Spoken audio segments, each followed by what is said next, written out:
Hi, I'm Sue. Thank you for joining me for today's Bible reading for January 13th. I'm reading today Genesis 38 to 40 from the World English Bible. Verse 1. At that time, Judah went down from his brothers and visited a certain Adulamite whose name was Hira. There, Judah saw the daughter of a certain Canaanite man named Shua. He took her and went into her.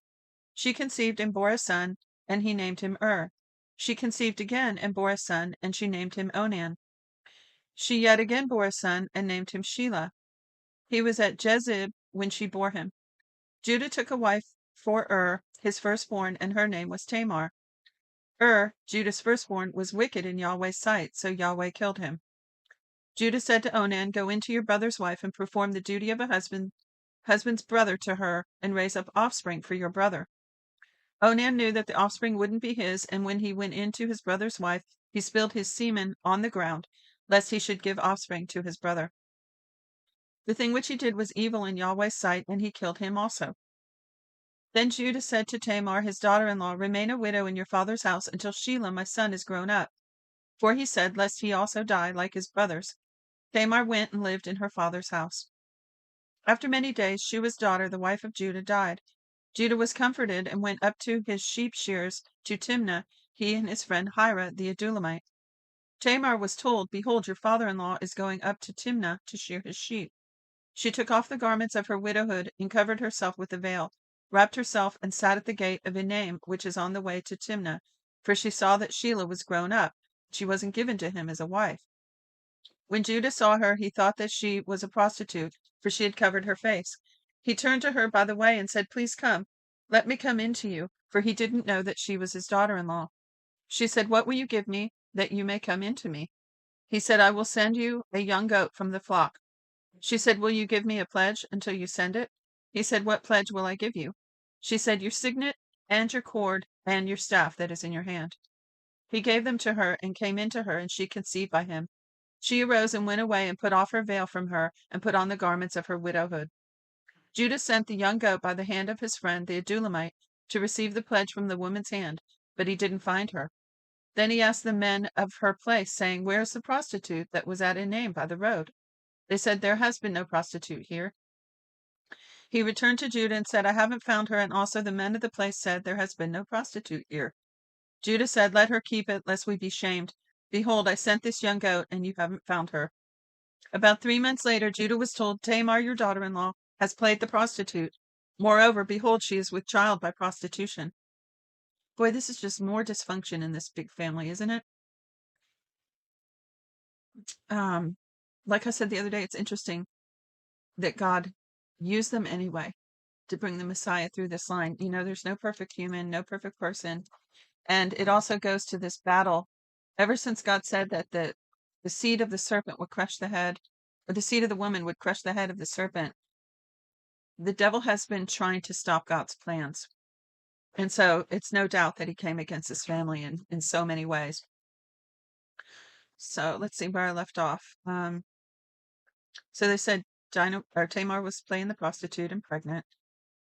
Verse 24, Judah said, "Bring her out and let her be burned." When she was brought out, she went to her father-in-law, saying, "I am with child by the man who owns these." She also said, "Please discern whose these are, the signet, the cord, and the staff." Judah acknowledged them and said, "She is more righteous than I, because I didn't give her to Shelah my son." He knew her again no more. And let me stop. That signet ring, the cords, and the staff, all three have a significant um, inference and purpose and symbolism, and you could probably do a really good study on those three things if you were interested. Verse 26, Judah acknowledged them and said, "She is more righteous than I, because I didn't give her to Shelah my son." He knew her again no more. In the time of her travail, behold, twins were in her womb. When she travailed, one put out a hand, and the midwife took and tied a scarlet thread on his hand, saying, "This came out first." As he drew back his hand, behold, his brother came out, and she said, "Why have you made a breach for yourself?" Therefore his name was called Perez, which means breaking out. Afterward his brother came, who had the scarlet thread on his hand, and his name was called Zerah. Joseph was brought down to Egypt. Potiphar, an officer of Pharaoh, the captain of the guard, an Egyptian, bought him from the hand of the Ishmaelites that had brought him down there. So we just jumped stories here back to Joseph in Egypt. And it says, Yahweh was with Joseph, and he was a prosperous man. He was in the house of his master the Egyptian. His master saw that Yahweh was with him, and that Yahweh made all that he did prosper in his hand. Joseph found favor in his sight. He ministered to him, and Potiphar made him overseer over his house and all that he had put in his hand. From the time that he made him overseer in his house and over all that he had, Yahweh blessed the Egyptian's house for Joseph's sake. Yahweh's blessing was on all that he had in the house and in the field. He left all that he had in Joseph's hand. He didn't concern himself with anything except for the food which he ate. Joseph was well built and handsome. After these things, his master's wife set her eyes on Joseph, and she said, Lie with me. So there goes the devil again. Nothing new under the sun, right? I mean, people are people, no matter the age, no matter the country, different customs, different, social rules, but people do not change. Same temptations, same, you know, even people, how do I want to say, the stratum of morality, some people with extreme integrity that still sometimes mess up, all the way down to people truly wicked who don't care, ruthless. Verse 8. But he refused and said to his master's wife, Behold, my master doesn't know what is with me in the house, and he has put all that he has into my hand. No one is greater in this house than I am, and he has not kept back anything from me but you, because you're his wife. How then can I do this great wickedness and sin against God? As she spoke to Joseph day by day, he didn't listen to her, to lie by her, or to be with her. About this time he went into the house to do his work, and there was none of the men of the house inside. She caught him by his garment, saying, Lie with me. He left his garment in her hand and ran outside.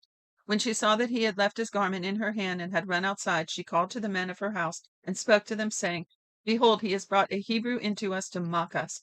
He came in to lie with me, and I cried with a loud voice. When he heard that I lifted up my voice and cried, he left his garment by me and ran outside. She laid up his garment by her until his master came home. She spoke to him according to these words, saying, The Hebrew servant whom you have brought to us came in to me to mock me. And as I lifted up my voice and cried, he left his garment by me and ran outside. When his master heard the words of his wife, which she spoke to him, saying, This is what your servant did to me, his wrath was kindled. Joseph's master took him and put him into prison, the place where the king's prisoners were bound, and he was there in custody. But Yahweh was with Joseph and showed kindness to him and gave him favor in the sight of the keeper of the prison. The keeper of the prison committed to Joseph's hand all the prisoners who were in the prison. Now, isn't it interesting that God could have done anything? I mean, he gave him kindness in prison, but he didn't get him out. You see that? Sometimes we just have to trust God where we are and let him come and do his thing. Because we see through the big picture of the story, God was working out the best for everybody in the long run. And we'll see that coming up with the famine that happens.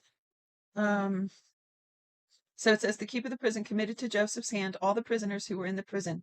Whatever they did there, he was responsible for it. The keeper of the prison didn't look after anything that was under his hand because Yahweh was with him, and that which he did, Yahweh made it prosper. After these things, the butler of the king of Egypt and his baker offended their lord, the king of Egypt. Pharaoh was angry with his two officers, the chief cupbearer and the chief baker. He put them in custody in the house of the captain of the guard, into the prison, the place where Joseph was bound. The captain of the guard assigned them to Joseph, and he took care of them. They stayed in prison many days. They both dreamed a dream, each man his dream. In one night, each man according to the interpretation of his dream, the cupbearer and the baker of the king of Egypt, who were bound in prison. Joseph came into them in the morning and saw them, and saw that they were sad. He asked Pharaoh's officers who were with him in custody in his master's house, saying, Why do you look so sad today? So see, he even interacted with his prisoners. Anyway, let me keep reading. Verse 8, they said to him, We have dreamed a dream, and there is no one who can interpret it. Joseph said to them, Don't interpretations belong to God? Please tell me. Now remember, they didn't know they were talking to a dreamer. Joseph's been dreaming since he was a kid. We already saw the two dreams he dreamt about his family bowing down to him. And so he's interested in these things. He's into that, right? So he's like, cool. He's living life to the fullest. He's interacting with them while he's doing his prison work, and he's still interested in what he's interested in. And so Here he gets blessed with this conversation about dreams, which he loves. And so he says, don't interpretations belong to God? Please tell it to me. And I'm sure he's thinking, God's going to give me the interpretation because it's a gift that he had. Verse 9, the chief cupbearer told his dream to Joseph and said to him, in my dream, behold, a vine was in front of me, and in the vine were 3 branches. It was as though it budded, it blossomed, and its cluster produced ripe grapes. Pharaoh's cup was in my hand, and I took the grapes and pressed them into Pharaoh's cup, and I gave the cup into Pharaoh's hand. Joseph said to him, this is its interpretation. The 3 branches are 3 days. Within 3 more days, Pharaoh will lift up your head and restore you to your office. You will give Pharaoh's cup into his hand the way you did when you were his cupbearer. But remember me when it's well with you. Please show kindness to me and make mention of me to Pharaoh and bring me out of this house. For indeed I was stolen away out of the land of the Hebrews, and here also I have done nothing that they should put me into the dungeon. So he's like, okay, dude, I interpreted your dream for you. When you get up there, don't forget me. You know, I've been taking care of you here, and I didn't do anything to deserve being here. So help me out. In fact, I've been rejected my whole life. I'm ready to get out of here. Verse 16. When the chief baker saw that the interpretation was good, he said to Joseph, I also was in my dream, and behold, 3 baskets of white bread were on my head. In the uppermost basket were all kinds of baked food for Pharaoh, and the birds ate them out of the basket on my head. Joseph answered, this is its interpretation. The 3 baskets are 3 days.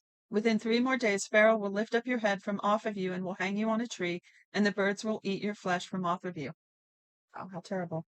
How terrible to be told that. On the 3rd day, which was Pharaoh's birthday, he made a feast for all of his servants, and he lifted up the head of the chief cupbearer and the head of the chief baker among his servants. He restored the chief cupbearer to his position again, and he gave the cup into Pharaoh's hand. But he hanged the chief baker, as Joseph had interpreted to them. Yet the chief cupbearer didn't remember Joseph, but forgot him. That's the end of today's reading. Be sure to join me tomorrow for this continuing saga. God bless you for now.